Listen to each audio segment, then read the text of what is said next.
Good afternoon, and welcome to today's webinar, part of the highly acclaimed series of webinars that ACP, the Association of Contingency Planners, presents for both current and future members.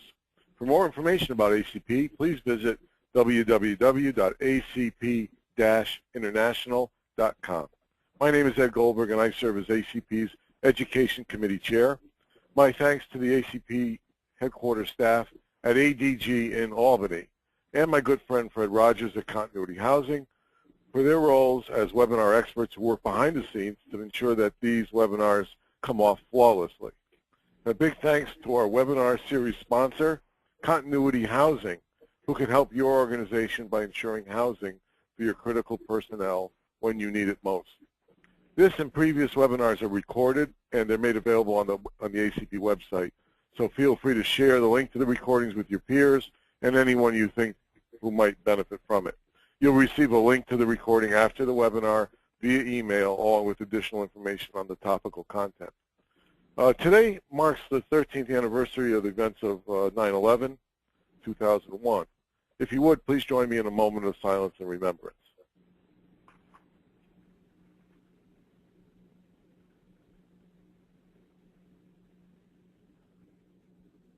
Thank you. We're honored today to once again have these three renowned experts as our guest speakers: George Huff, Orlando Hernandez, and Dean Larson. George is a member of ACP's Corporate Board of Directors and the DC chapter, as well as the Board of Directors of ANSI ASQ, National Accreditation Board, which assesses and accredits certification bodies. Orlando Hernandez has served as staff liaison for the NFPA 1600 Technical Committee on Emergency Management and Business Continuity and other NFPA technical committees. Dr. and Captain Dean Larson is president of Larson Performance Consulting, specializing in providing consulting services for safety program development, emergency preparedness, and instructional development and evaluation. We have a lot of material, not a lot of time, so I've abbreviated their long and very impressive list of credentials for each panelist. There's contact information in the presentation, so if you need to follow up with them, you can. I urge you to provide the presenters with your questions and feedback. ACP plays a lead role in influencing the standards that affect how we implement contingency plans, including the fields of business continuity, disaster recovery, emergency management, and organizational preparedness in general. This advocacy is important because it serves our organizations and our members well, raising important issues for inclusion in the standards that affect us. Today, George, Orlando, and Dean will provide an overview and update on NFPA 1600 standard making activity. Good afternoon, George, Orlando, and Dean. Thank you, Dr. Ed Goldberg. Hello, everyone. I'm George Huff. Welcome to today's educational webinar presented by the Association of Contingency Planners. Today's agenda is a call to action to ACP members. At the end of this webinar, we will ask you to provide your comments on the revisions to NFPA 1600 for the Technical Committee. We'll describe for you how to comment on the revisions during and after this webinar. When you registered for this webinar, many of you expressed your preferences about what you want to learn. As contingency planners, most of us want to learn about the revisions proposed by NFPA's Technical Committee to this standard. Some of you have specific questions, and we'll try to answer them too. Today, we'll cover 5 general topics during the afternoon. Dean Larson, Orlando Hernandez, and I will address each topic, including the main points, and we'll take your questions at the end and by email. First of all, NFPA's Technical Committee met in March this year and proposed a number of revisions to the standards, chapters, and annexes. You want to be aware of these revisions because they directly affect our profession and the organizations that might select NFPA 1600 for alignment. So the process of revision is referred to as the 2015 fall revision cycle, first draft revisions. Second of all, we'll speak to NFPA 1600 Technical Committee's organization, development, and its current organization. Third, we'll describe to you what NFPA 16 is and what it does, During the balance of today's webinar, we'll address the revisions themselves, chapter by chapter, chapters 1 through 9, and all 11 annexes of the standards. Finally, we'll summarize the topics, review how to access the standards and revisions online, and make your comments. And we'll take your questions and ask you to complete the pop-up survey. Note that it's free to download this particular standard, and we have on this slide the link to do just that. This is NFPA's standard, and this is ACP's call to action for the standard. You should be aware that NFPA 1600 itself includes an acknowledgement to ACP for its ongoing assistance in standards development, and that ACP provides members' participation on the technical committee itself. The technical committee is in the process of revising NFPA 1600 and wants your constructive and critical comments on them. This graphic shows that the committee has reached the public input stage, and earlier this month posted the first draft revisions for public comment. The comment period remains open online until November the 14th, and the technical committee will meet again for the second revision cycle in March of next year. This graphic shows a rough developmental timeline of the technical committee and the standard itself. The actual origin of the standard was a NFPA 99 Healthcare Technical Committee, and this technical committee itself was formed in 1991. The NFPA Standards Council established the management committee in January of that year. And since then, the standard has developed. The first document that was produced by the committee was NFPA 1600, and it was presented to the membership of NFPA in 1995 at an annual meeting in Colorado. That effort produced the 1995 edition. For the 2000 edition, the committee incorporated a total program approach for disaster management and business continuity in its revision of the document. And going forward, the committee has expanded the provisions for enhanced capabilities of disaster and emergency management and business continuity programs so that the impacts of a disaster could be mitigated while protecting life and property. The chapters were expanded over the years to provide additional material relating to these topics, and the annex material was also expanded over the years to include additional explanatory material.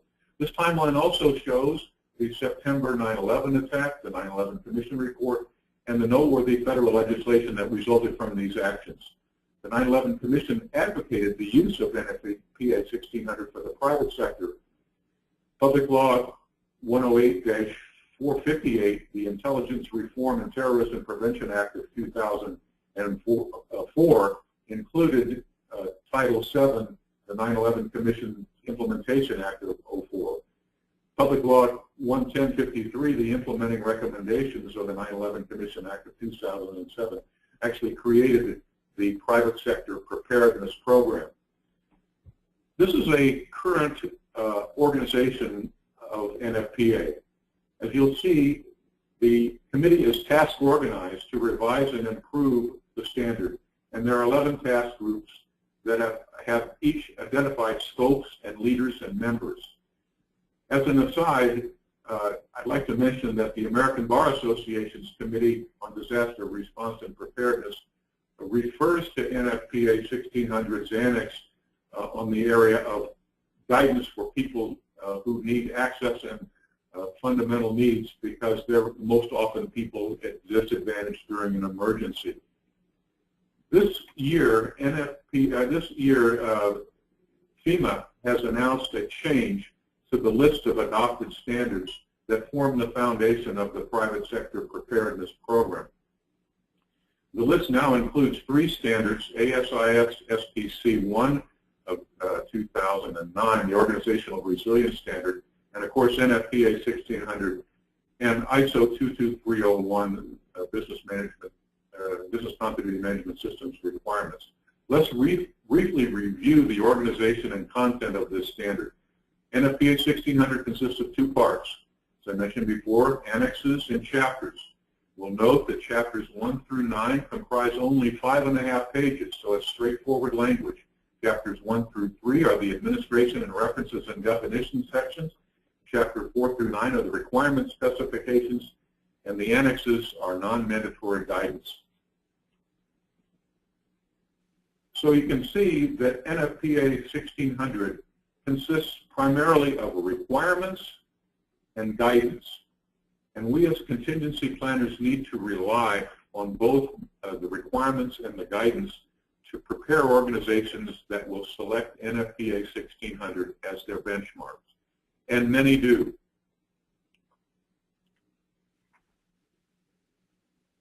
Chapters 1 through 3 are administration and reference publications and definitions.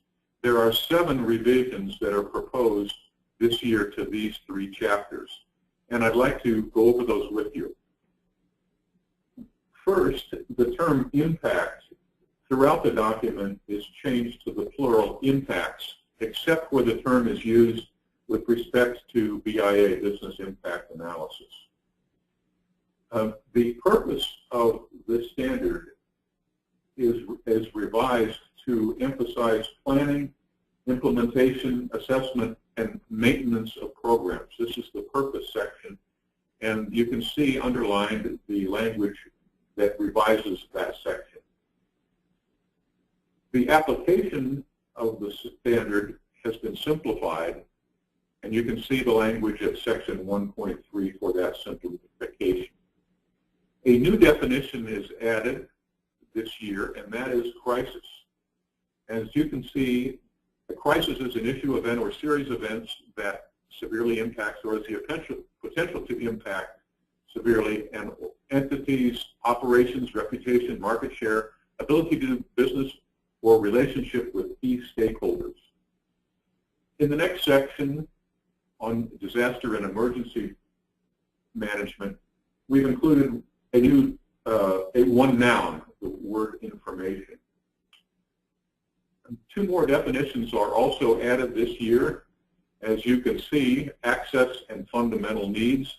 I think that's a definite improvement. And also supply chain is added, and I'll mention that a new ISO standard is forthcoming or emerging in the area of supply chain. This is an important improvement. Program management is chapter 4. The technical committee is recommending 7 revisions.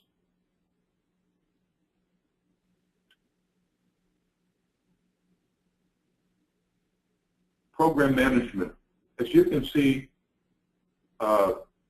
section 452 includes the word "and document," and that's the single proposal with respect to chapter 4.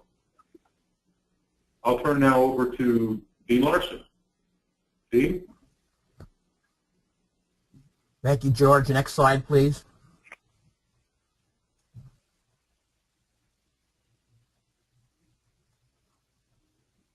Next slide, please. We'll talk about the 2 chapters here. I'll cover chapters 5, which is planning, and chapter 6. I remind you that the whole standard is organized in a plan, do, check, act format. Next slide, please.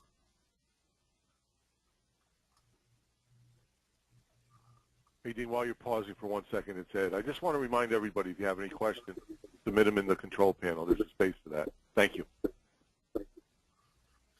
We're adding some, back up 1, please, George. One of the things that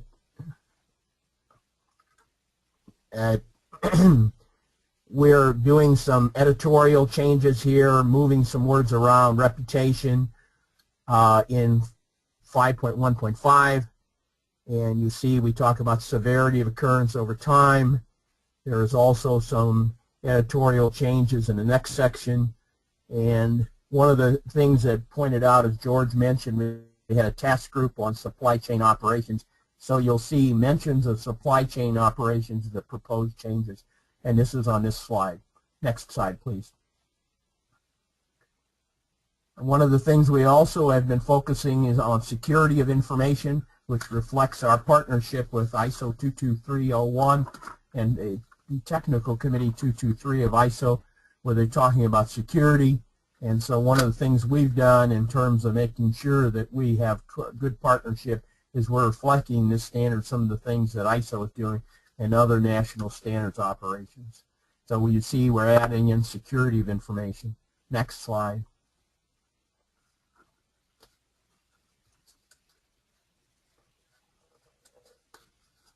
Next slide, please.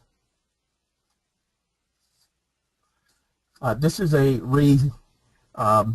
design of the business impact analysis, and with the business impact analysis, we've identified, backup slide please, George. You see the business impact analysis is again a change here, and you'll see several of these changes in chapter 5 and 6 where we've done more clarification and expanded what we meant by these in previous chapters. In the previous editions, we've had shorter versions like the business impact analysis, and in this one we've had the specific 6 components that we say should be part of your business impact analysis. Next slide, please. Same thing here, we're expanding with new emphasis, and this whole section with the talked about in 5.3.2, again, we're looking at what we've done in previous editions as we continue to improve the standard. We're expanding it and we're clarifying. Next slide.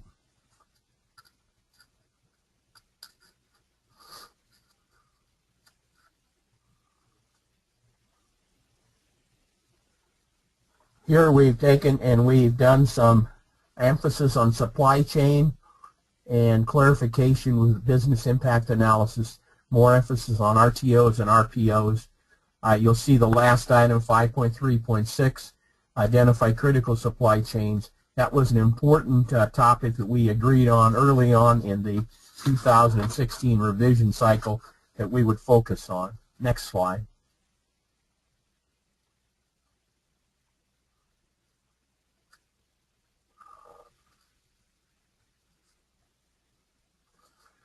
Going into Chapter 6, implementation, and you'll see this is the different parts of Chapter 6.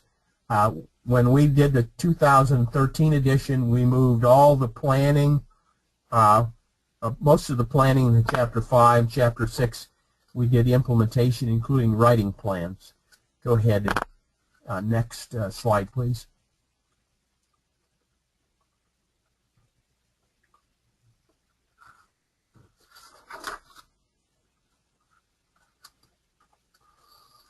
One of the things that you notice here in the item number 3, we've introduced the social media.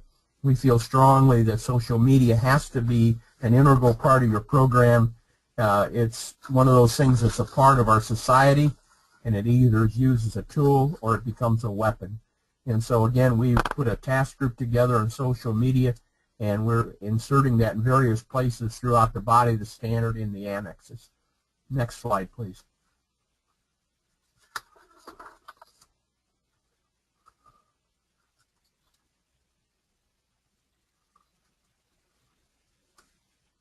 Here what we've done is greater specifics on what continuity plans should include, and here's a specific, again, we've expanded that from the 2013 edition. Next slide, please.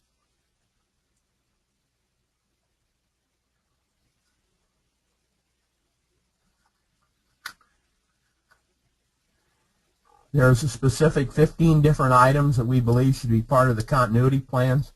One bit of note, when you read in 1600, some people may say you've specified a number of plans. We say in 1600 those plans can be all part of one large document, can be combinations of multiple plans or multiple documents or separate plans depending on the application. But you can see these 15 items. That's a great deal more information we had the last version. Next item, please. We specify and emphasize the importance of RTO and RPO, and also, again, another a mention of the supply chain disruption. That's part of our emphasis in this edition. Next slide, please.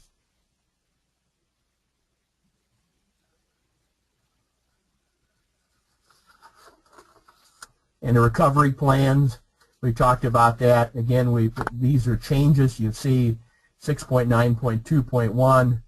We talked about general what a recovery plan is and what it should provide for. And the next slide, please.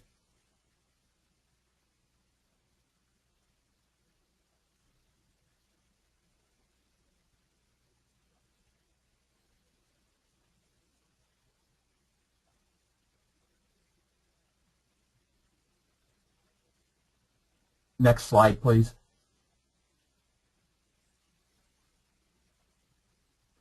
And you can see here, as we did with the continuity plans, we have had great deal more emphasis on recovery plans. Next, I'll turn this over to Orlando Hernandez. Thank you, Dean. Appreciate it. I'm going to go over Chapter 7 and 8 and 9 chapters. In Chapter 7, it's the training and education chapter for NFPA 1600.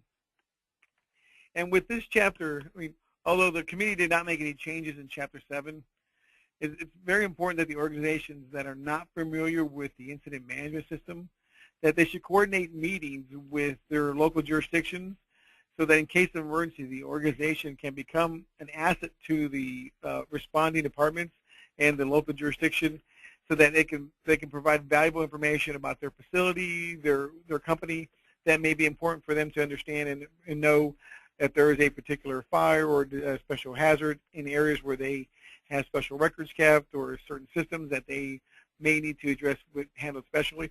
That's very important for the responders to know that kind of information, and also for the organizations to understand how to train and plan for those kind of events so that it minimizes the disruptions that the organization has to go through after a disaster, whether it's a technological event at the facility or it may be some kind of issues with the electrical and power to the facility. So it's kind of information important that you start planning for those kind of events. You can go to the next slide, George.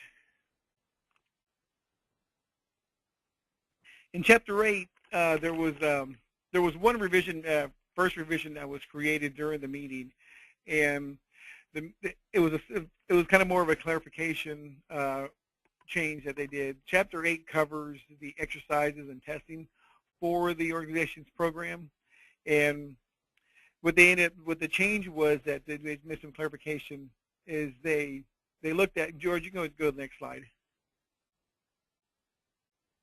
What they did is they added, the change was on item number 8 of the list on section 8.3. You'll notice it says 8, and there's an asterisk, improve coordination among internal and external teams, organizations, and entities. That is the only change that the committee made to that chapter. And so you'll notice, if you're not familiar with the use of NFPA documents, when you have a section number and then there's an asterisk, that denotes that there's some more information in the annex. So you're able to go to the annex and find out the other helpful information that the committee has provided so that it will help you understand and use the document better. Next slide, please.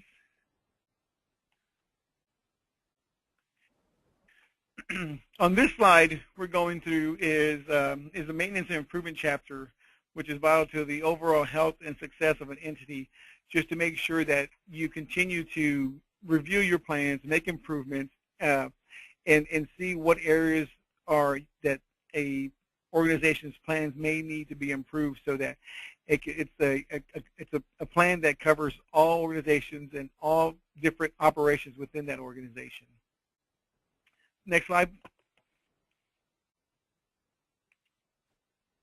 And the committee made a change to the section 9.13. They added critical suppliers to the list. As you know, denoted on number 9 with an underlying critical. It's because there was increased focus and dependence on suppliers. We've had some discussions in 1600 meetings and also in some of the meetings I attended for ISO 223 with the tsunami and pending earthquakes and nuclear disaster in Japan, that how some of those suppliers from overseas were affecting some of the products that were developed here in the States. So the committee decided they had a task group, and they started to meet and discuss that. So they decided that they needed to look at and make sure critical suppliers were included with the program in Chapter 9, Program Management and Improvement. Okay. Next slide, please.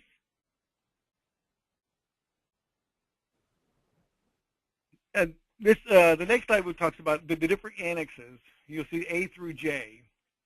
In the 13 edition, they added several new chapters in the annex, several new annexes. And what the committee did, they had task groups, and they checked, and they were all assigned different annexes, and they were reviewing annexes to make sure that the information they had was up to date.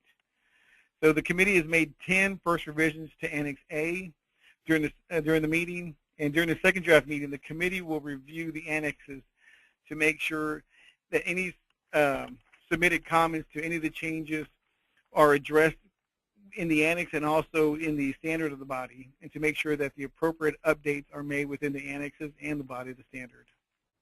Next slide, please. Annex D is the Plan, Do, Check, Act cycle.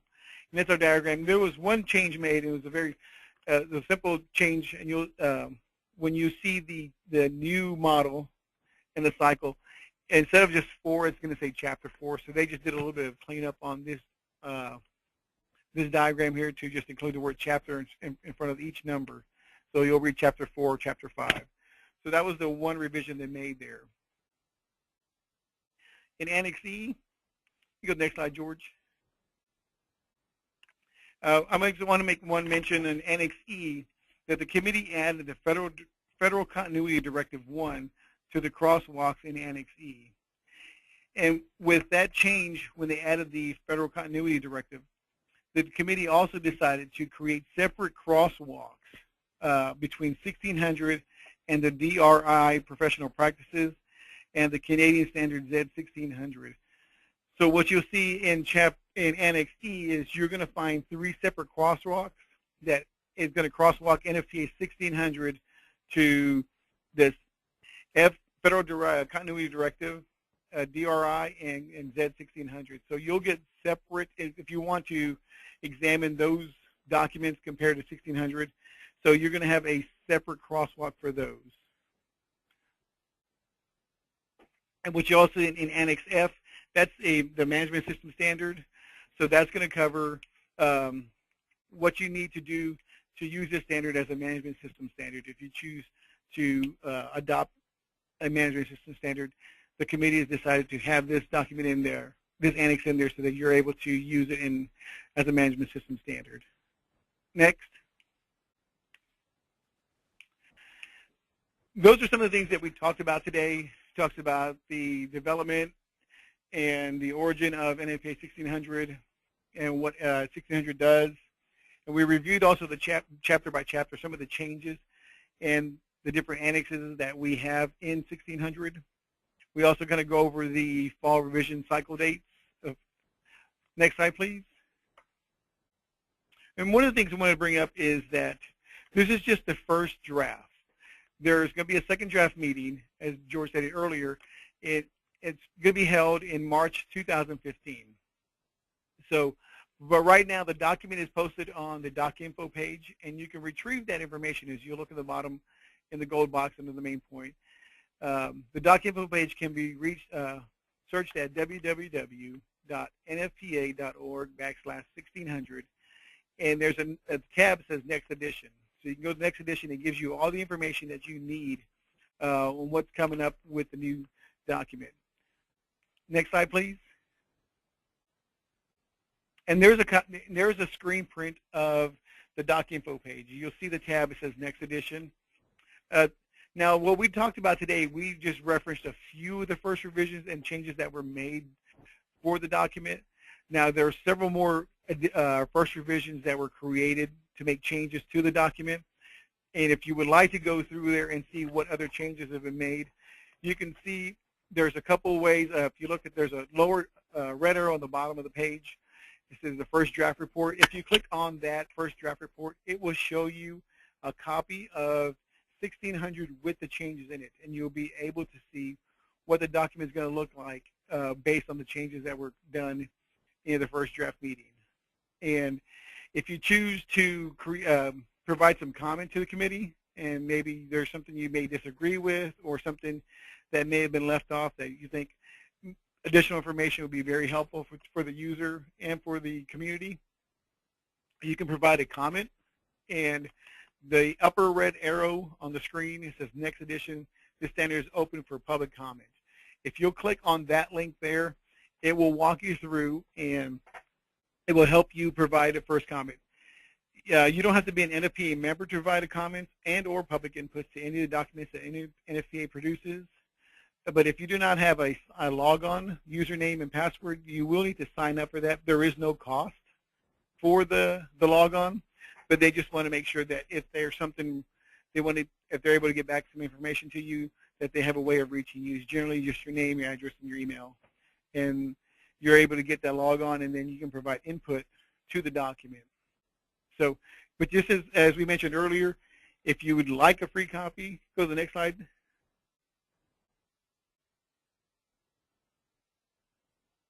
Oh, back one. Okay, here if you, under the current and prior edition tab on the doc info page, you'll see two arrows. There you can access, and once you have signed up for your user logon, you can download a free PDF copy of NFPA 1600. If you'll notice on the left-hand side where the left arrow is on the left side of the screen, 1600, the 2013 edition, is also available in Spanish. So that if your company or yourself has any work in Latin America or Mexico that it may be helpful for your folks to have the document in Spanish, well, they can download that same PDF copy of 1600 in Spanish. So that's a service that NFPA has decided that, because this is very important to NFPA and the community as far as being, preparedness, NFPA is providing these documents free of charge. So on the left-hand screen it says choose format. If you choose to have a paper copy, then there is a fee. But if you just want to download the PDF, there is no charge for the download of the PDF. And at this time, I'm going to pass it back to Ed. Thanks. Thank you. We have quite a few questions, so I'm going to jump right into those. Great job getting some good feedback as well. What is the relationship between the annex and the body of the standard, and between the differences between 1600 and 22301? Two different questions. Let's do the first one. Yeah, the relationship between the annex and the body of the standard. Let's do that first. This is Dean. I'll take that one. The annexes are additional information. As Orlando mentioned to you, whenever you come up in the body of the standard, you see an asterisk. You'll see a corresponding section in Annex A. It's the same section number. It's preceded by an A. So if it was section 1.1, it would be A 1.1 in Annex A. This is additional information that the committee wants you to have. And as you read this information, you might say, well, why don't we put that right in the body of the standard? Well, we want to make the body of the standard as lean as possible, because if an authority having jurisdiction would adopt the standard, then you either comply with the requirement or you give a reason why not. So this is additional information in A. The annexes B through J has additional information. We do have the one unique annex with the 2013, and you'll see it again in 16. That's the management system standard. The way that is set up, that is a non-mandatory standard that when you read the introduction, you say it'll explain to you, you either use the standard as a management standard or you use that annex as a management system standard. You don't pick and choose from the two. It's either or for the use. Second part of that question is, what's the relationship to 22301? First of all, I'll start with that management system the management system standard annex. That's in the identical ISO format. A few years ago, ISO as a body, took on standardization of the high-level management system standards. For example, ISO 9000 and 14000 have slightly different formats, which creates some problems, not the least of which is 2 sets of auditors if you are in compliance with those. And there was an attempt to standardize those. So 22301 is in the new ISO 83 format. That management system standard is ISO 223. NFPA 1600 was one of the base documents when they stood up the Technical Committee 223 in 2005 when the Swedes took over as the secretariat for that technical committee. There was 5 documents of which they started the first standard. 1600 was one of those 5. NFPA has played a key role on 223, including the leadership to 22398 was the first guidance document on exercises. The difference between 22301 and 1600, 1600 is unique in the world, but it's an integrated emergency management business continuity standard. It's also unique in the sense that it's offered as a management system and a management system standard. 22301 is focused on business continuity. It's an excellent standard. It's one of the 3 standards that's available to you, as George mentioned, in the PS Prep program, the other being the ACES standard, 1600, and 22301. Very good. Thanks, Dean. Would Chapter 8 follow HSEEP guidelines? I think those are the exercise guidelines. That one also, yes, it will. It's not going to give the same requirements as HSEEP in terms of all the prior planning and the documentation, but the basic concepts are there. HSEEP standard, it's kind of interesting.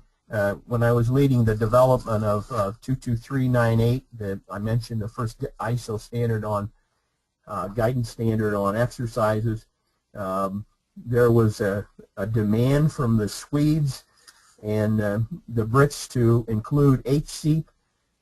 Many of the HSEEP concepts in that because they consider it the gold standard in the world. But the draft are the Chapter 8 and HSEEP. There's no conflict in there. There's just not the requirement for all the pre-planning and all the other documentation. But if you do the HSEEP and you see the documentation, and that was one of the main things that we emphasized in this whole 2016 edition with documentation. So those 2 are consistent. Okay, very good. Can anyone attend and or participate in a committee meeting? This is Orlando. Take that. All NFPA meetings are open to the public, and Jaron, what we do is on the doc info page, we will post the meeting notice, and we try to post a couple of months in advance. That gives the location of the meeting, and if you wish to choose, you can also send an email to me or Yvonne here at NFPA, Yvonne Smith, and we can just log you down as you attend the meeting. And guests can participate, or if they have any questions, they can send an email to the chair prior to the meeting, or send to me, and I'll forward it to the chair, Don Schmidt. And if we have some time, he'll recognize guests if they have some input to the meeting. Don runs a very good meeting. He tries to get as much input from everyone as possible, even if as their guests. In our last meeting, we had several guests attend, and they raised their hand, and Don recognized them, and they provided some very good input to the meeting, and that just kind of helped development of the standards. So NFPA always has room for guests at their meetings. We always plan for extra guests to attend. We have different chairs, and if we have some room at the table, we'll invite them up to the table. So at any time, they're welcome to any NFPA meeting. So you can use the doc info page, and that's something that NFPA has for every document they have, and it's very easy. If you have a question on fire investigation, I mean NFPA 921, you just use the address www.nfpa.org / and then you put the number of the document that you want information on, and it'll provide all the latest information on that document there. Okay, very good. Similar logistical question. Is it in draft mode? The question was multifaceted. I'm trying to keep it short. Is it like an open comment? How can someone get to the document? Can they submit, a suggestion or a comment or whatever? I'll take that, Ed Orlando. Yes, right now, currently, the document is open for comment, and the comment will be based on the first revisions that were made during the first draft meeting. So if someone wants to make a comment based on one of the first revisions, they can provide input through that comment stage, and when they provide input, they'll be able to get that information to the chair and to the committee, and so that the committee will hear their concerns or their suggestions and hopefully incorporate that information into the document so that it's a better document for the users to use. Okay, very good. I'm just getting one more question from Maud. Maud's in Tuckahoe. Let's see. What has she got? Fred is actually in the background taking the questions and sending them to me, hence the delay right here. So he's got it coming. Give me 1 second. As long as we're in a pause mode, I can save some time at the end. There's a lot of questions. That's why we're doing it this way. We're not going to get to all of them. We're, in respect of everybody's time, we're going to stop in probably 3 to 5 more minutes. But we'll get answers to the questions out to everybody who's registered, along with the link to the recording. So if your question doesn't get covered, then you'll get an answer to the question, and everybody will get to see the question and answer. Just a reminder to stick around for a moment afterwards. We're not done. Like that, hey, Ed, can I add one more thing? Yeah, sure. Please. On the presentation, you noticed that there was some dates on there. There were some the dates for public comment. The closing was open. It was posted on January 5th. The closing date for paper submissions, if you wish to submit your comments or suggestions via paper to NFPA, the deadline is October 10th, 2014. Generally, if you use the links that I showed you on the screen through the DocInfo page, the public comment closing date for online submissions is November 14th, 2014. And the reason why there's two different dates is that if someone submits it via paper submission, then NFPA staff has to rekey the entire recommendation. So sometimes it takes a little bit longer depending on the amount of comments that we get. So that's why it's a shorter deadline for the paper submission. So we recommend and highly suggest that you do the online submission. So you have a little bit more time, but it's a lot easier. There's no chance of any maybe typo because somebody's having to rekey this. So we just want to make sure that we get your information correctly and we get that information in the hands of the committee. I appreciate it. Okay. Sure. No, very good. So we did get to all the questions that were in the queue. What happened was Fred and I this is a scrolling text box, and we were both looking at the same thing. I didn't realize that I had covered them all that we have in the queue right now. There may be some that come in afterwards, and those will get answers to everybody.